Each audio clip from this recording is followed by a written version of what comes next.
सोचिए, क्या ऐसा हो सकता है कि एक राजकुमार जिसके पास दुनिया की सारी दौलत और ऐशो आराम हो, वो सब कुछ छोड़कर दुनिया को दुखों से बाहर निकालने का रास्ता खोजे? सुनने में कहानी लगती है ना, लेकिन ये सिद्धार्थ गौतम की हकीकत है। आज हम उन्हीं के बुद्ध बनने के इस इनक्रेडिबल सफर को समझने वाले हैं और ये भी देखेंगे कि कैसे भारत में जन्मी एक फिलॉसफी आज पूरी दुनिया के लिए एक सॉफ्ट पावर बन गई है। हर बड़ी कहानी की शुरुआत ना एक बड़े सवाल से होती है, और ये कहानी भी एक ऐसे ही सवाल से शुरू हुई। एक ऐसा सवाल जो आज से करीब 2600 साल पहले एक राजकुमार के मन में घर कर गया था। सवाल बहुत सीधा साधा था, लेकिन गहरा। आखिर जिंदगी में ये दुख है क्यों?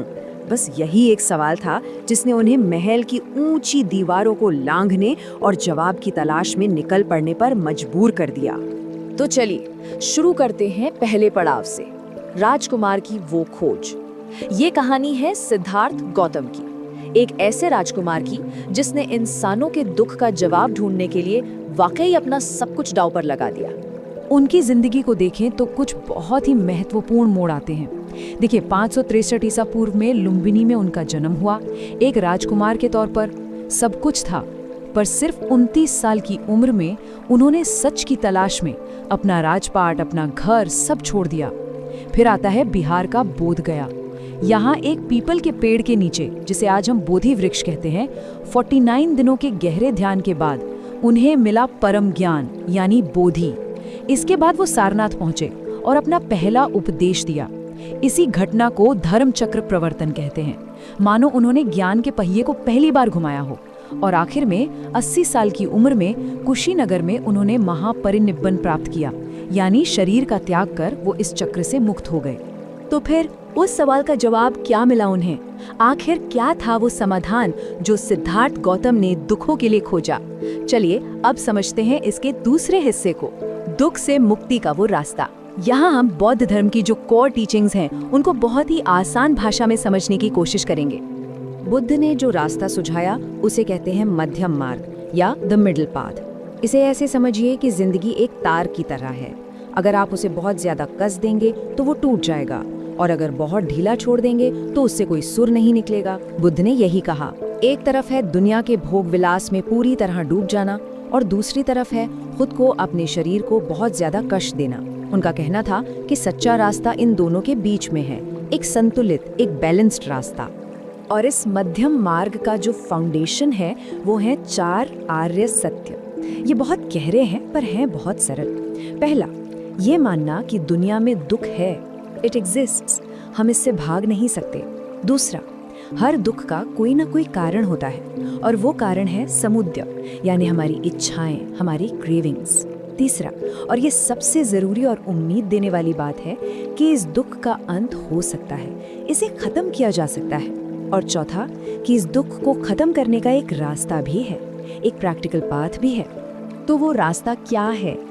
वो रास्ता है अष्टांग मार्ग, यानी द 8-fold पाथ। अभी कोई सीढ़ी नहीं है कि एक एक करके कदम चढ़ने हैं, नहीं, ये तो जीवन जीने के 8 पहलू हैं जो एक साथ काम करते हैं। जैसे हमारी सोच सही हो, यानी राइट व्यू, हमारे इरादे नेक हो, राइट इंटेंशन, हम जो बोलें वो सही हो, जो करें वो सही हो, हमारी रोजी रोटी का जरिया सही हो, राइट लाइवलीहुड, हमारे प्रयास सही दिशा में हो, हमारी जागरूकता, हमारी एकाग्रता सब सही हो।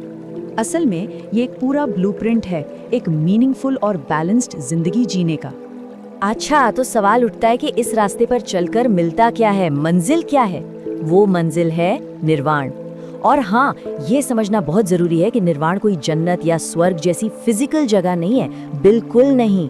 ये तो मन की एक स्टेट है, एक ऐसा एक्सपीरियंस जहाँ सारी इच्छाएं, सारे दुख सब खत्म हो जाते हैं और बचती है तो सिर्फ परम शांति। और सबसे बड़ी बात यह है कि इसे पाने के लिए मरने का इंतजार नहीं करना पड़ता, इसे इसी जिंदगी में हासिल किया जा सकता है। अब तक कहानी एक व्यक्ति की थी, एक राजकुमार के बुद्ध बनने की, लेकिन अब ये कहानी एक पूरे साम्राज्य की बनने वाली थी।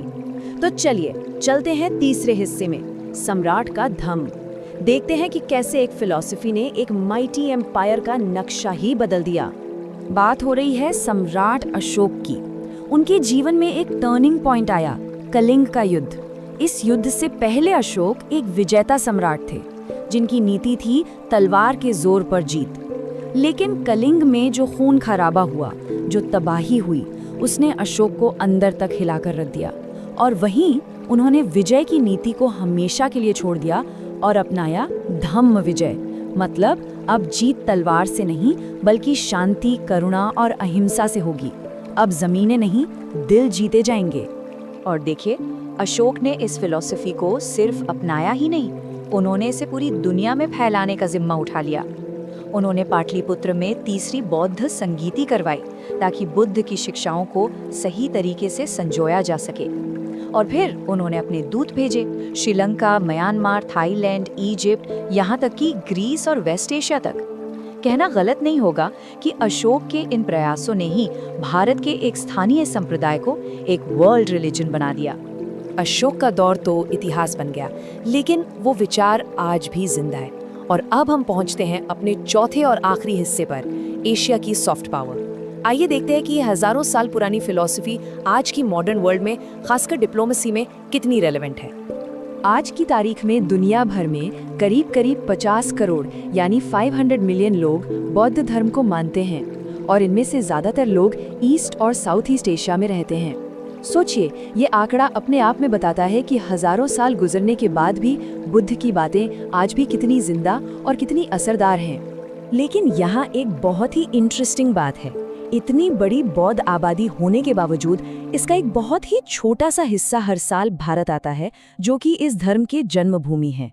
ये आंकड़ा दरअसल एक बहुत बड़ी अपॉर्चुनिटी की तरफ इशारा करता है कि भारत के पास अपनी इस हेरिटेज को दुनिया से और बेहतर तरीके से जोड़ने का कितना बड़ा मौका है। और अच्छी बात यह है कि भारत अब इस मौके को हकीकत में बदलने के लिए कई कदम उठा भी रहा है। जैसे बुद्धिस्ट सर्किट प्रोजेक्ट है, जिसके तहत बुद्ध के जीवन से जुड़े सभी अहम जगहों को डेवलप किया जा रहा है।